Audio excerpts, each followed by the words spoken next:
दोस्तों, पिछले कुछ समय में नक्सलवाद को लेकर के देश में जो प्रोग्रेस हुई है, फिर चाहे वो नक्सल पीड़ित इलाकों में भारी गिरावट हो या टॉप नक्सली लीडर्स का एलिमिनेशन, उसको देखकर सरकार की नीयत साफ पता चलती है कि नक्सलवाद के खात्मे के लिए वो कितनी सीरियस है। इसी नीयत का रिजल्ट है कि जहां किसी समय देश के 100 से भी ज्यादा डिस्ट्रिक्ट्स नक्सलवाद से पीड़ित थे, आज उनमें मोस्ट इफेक्टेड सिर्फ 3 और इफेक्टेड 11 डिस्ट्रिक्ट रह गए हैं।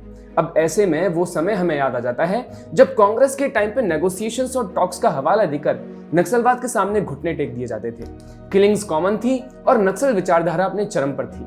आज हम 2014 के बाद नक्सलवाद को खत्म करने में की गई डेवलपमेंट्स के बारे में बात करेंगे और देखेंगे कि कैसे हमें एक शिफ्ट देखने को मिला है from a very defensive and self destructive stance to an offensive and fruitful stance.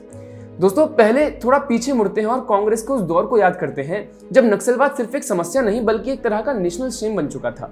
2004 से 2014 तक यूपीए सरकार के टाइम में नक्सलवाद के खिलाफ लड़ाई सिर्फ नाम की थी। नक्सली लोग अपने हाथों में बंदूक पकड़े हुए थे और सरकार के पास सिर्फ बातें थी। पी चिदम्बरम जैसे होम मिनिस्टर्स टॉक्स की बात करते थे, सीज फायर प्रपोजल भेजते थे और माओइस्ट लीडर्स को अपील करते थे कि वायलेंस छोड़ो, मेन स्ट्रीम में आ जाओ। लेकिन हुआ क्या? ये बातें सिर्फ एक तमाशा थी। नक्सली इन टॉक्स का फायदा उठाते थे, वो रीग्रुप करते, नए रिक्रूट्स करते और सिर्फ हमारे जवानों पर हमला बोल देते थे।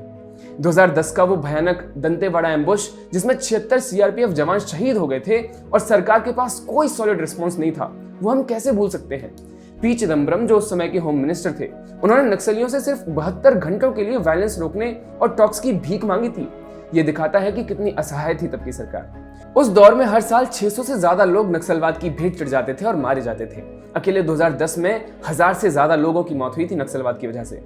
इसमें हमारे जवान, स्थानीय लोग और ट्राइबल शामिल थे। नक्सलवाद के चरम पर पहुंचने का कारण था यूपीए का सॉफ्ट अप्रोच, टॉक्स जो कभी रिजल्ट नहीं देते बल्कि नक्सलियों को और हिम्मत देते थे। और इसी सब के चलते नक्सल इफेक्टेड डिस्ट्रिक्ट की संख्या 180 तक पहुंच गई और रेड कॉरिडोर पूरे देश को खा रहा था। ट्राइबल्स की परेशानियां बढ़ती गई, न सड़क, न स्कूल, न स्वास्थ्य, और नक्सली लोग उनकी मजबूरियों का फायदा उठाकर उन्हें अपने साथ जोड़ लेते थे।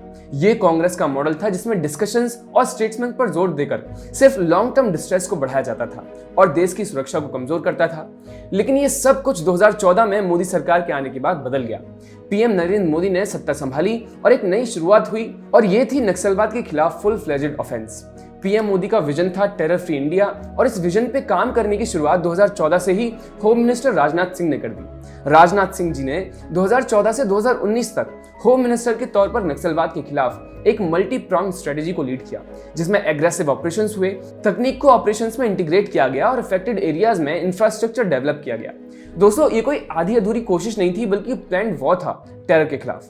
यहाँ इमोशनल रिस्पॉन्स या बातों की जगह न्यूट्रलाइजेशन हो रहा था। इसका रिजल्ट ये रहा कि नक्सल इफेक्टेड डिस्ट्रिक्ट्स मार्च 2017 तक घटकर 68 रह गए, जो जनवरी 2018 तक आते आते 58 रह गए। इसके साथ साथ नक्सली वायलेंस में भी जबरदस्त गिरावट आई और ये सब कुछ उनके समाधान डॉक्ट्रिन के तहत किया गया। 2019 में फिर एक बार भाजपा की सरकार बनी और इस बार होम मिनिस्टर का पद अमित शाह ने संभाला और इसी के साथ नक्सलवाद के खिलाफ हमारी लड़ी और ज्यादा इंटेंस हो गई। होम मिनिस्टर अमित शाह ने साफ कह दिया कि नक्सलवाद इज अ कैंसर, इसे खत्म करना होगा। कोई टॉक्स नहीं, कोई नेगोशिएशंस नहीं, सिर्फ एक्शन।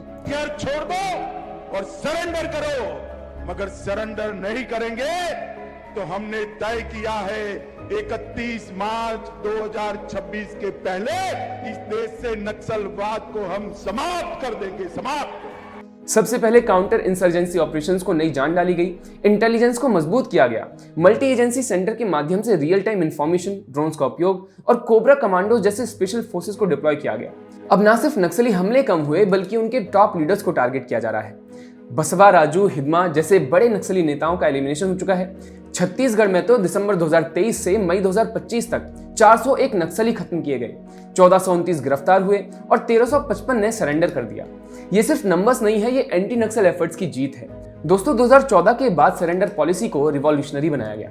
अब नक्सलियों को अल्टीमेटम दिया गया है कि या तो सरेंडर करो या फिर खत्म हो जाओ। वहीं यूपीए काल में पी चिदम्बरम, दंतेवाड़ा जैसे भयावह अटैक के बाद भी मिमियाते रहते थे कि हम ये नहीं कह रहे कि आप अनकंडीशनली सरेंडर कर दो, लेकिन वायलेंस रोक दो, बस वायलेंस रोक दो। आज आए दिन नक्सलवादी सरेंडर करते हैं और जो सरेंडर करते हैं उन्हें स्टिपेंड, स्किल ट्रेनिंग और जमीन जैसी सुविधाएं दी जाती हैं। 2019 से अब तक 5000 से ज्यादा नक्सली वापस आ चुके हैं। ये उनकी कमांड स्ट्रक्चर को तोड़ देता है। नक्सल प्रभावित रीजन्स में 10,000 करोड़ से ज्यादा खर्च किए गए, 12,000 किलोमीटर नई सड़कें, रिमोट गांव में 4G टावर्स बने और इलेक्ट्रिफिकेशन 99% पहुंच गई। एस्पायरेशनल डिस्ट्रिक्ट्स प्रोग्राम से ट्राइबल की जिंदगी बदल रही है। अब अगर हम रिजल्ट्स की बात करें तो इस सब का सबसे बड़ा प्रमाण है इफेक्टेड डिस्ट्रिक्ट की संख्या। 2010 में जहां 180 डिस्ट्रिक्ट्स नक्सल इफेक्टेड थे, कल यानी 15 अक्टूबर को मिनिस्ट्री ऑफ होम अफेयर्स ने बताया कि अब देश में सिर्फ 11 डिस्ट्रिक्ट्स नक्सल इफेक्टेड और 3 मोस्ट इफेक्टेड हैं। आज रेड कॉरिडोर सिर्फ छत्तीसगढ़, झारखंड और उड़ीसा के जैसे छोटे हिस्सों तक सीमित रह गया है। होम मिनिस्टर अमित शाह ने मार्च 2025 में पार्लियामेंट में कहा था कि 2026 के मार्च 31 तक लास्ट नक्सली भी सरेंडर करेगा या खत्म हो जाएगा। 11 राज्य में से नक्सलवाद अब 3 जिलों में बचा है और मेरी बात याद रखना, 31/3/2026 को ये देश नक्सलवाद से मुक्त हो जाए। आज जब हम देख रहे हैं कि मोस्ट इफेक्टेड डिस्ट्रिक्ट्स 6 से घटकर 3 रह गए हैं, इफेक्टेड 18 से 11, तो लगता है कि उनको वो स्टेटमेंट सिर्फ एक स्टेटमेंट नहीं था बल्कि हकीकत बनने वाला है। ये रिजॉल्व इतना मजबूत है कि हर ऑपरेशन, हर सरेंडर, हर डेवलपमेंट प्रोजेक्ट उसी दिशा में बढ़ रहा है। कांग्रेस के टाइम में ऐसे वादे सिर्फ बोलने के लिए होते थे, लेकिन आज ये एक्शन में बदल रहे हैं। अब सिर्फ 5 महीने बचे हैं 2026 के टारगेट से और प्रोग्रेस इतनी तेजी से हो रही है कि जीत का बिगुल बजने वाला है। दोस्तों, ये शिफ्ट सिर्फ स्ट्रेटेजी का नहीं बल्कि नीयत का भी है। खैर, इस पर आपके अब क्या विचार है हमें कमेंट्स में जरूर बताइएगा। वीडियो पसंद आए तो लाइक, शेयर, सब्सक्राइब करिएगा। जुड़े रहिए पैम्फलेट के साथ। नमस्कार।